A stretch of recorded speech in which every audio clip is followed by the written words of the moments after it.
përmendëm infeksionin e traktit urinar si një ndër sëmundjet më të shpeshta urologjike. Po a ka rënje apo ngritje të këtij numri të kohëve të fundit?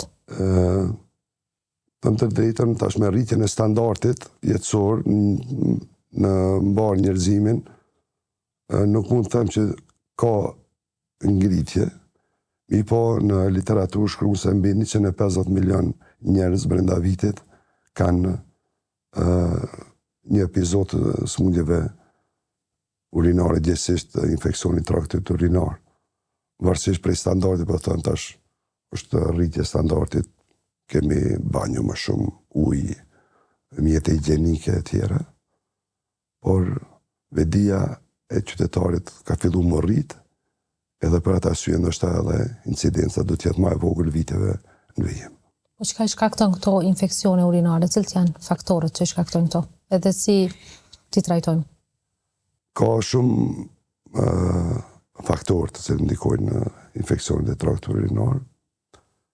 Një ndërto të smundjet kronike, për shembull ta marrë diabeti, smundjet e infeksionit urinar janë mjaft shpeshta, anomalit kongenitale, traktit urinar, gurët në traktin urinar, të cilët aty ekziston një feedbacku, infeksionet urinare mund të shkaktojnë gurët, por edhe prezenca e gurëve mund të shkaktojë infeksion urinar.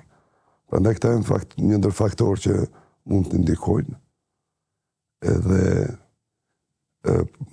sidomos tashmë tenen abuzimi i pa kontrolluar i antibiotikëve, normal që rrit edhe numrin edhe rezistencën e bakterieve në trakt urinar. Prandaj kisha me thonë çdo antibiotik i cili mirët pa uzim të mjekut, sidomos konkret të mjekut urolog, nuk isha thonë me e përdor. Po, çfarë shkakton një sasi e madhe antibiotikëve ose? Po, krijon rezistencën e bakterieve në atë antibiotik. Mund të shkaktojë çrregullime në lukt, mund të shkaktojë alergji. Këto janë faktorë që mund të. Po kur mund ta vrejmë ne si pacient ose si qytetar që kemi të lashe me infeksione urinare? Ekziston simptomatologjia e infeksionit e traktit urinar.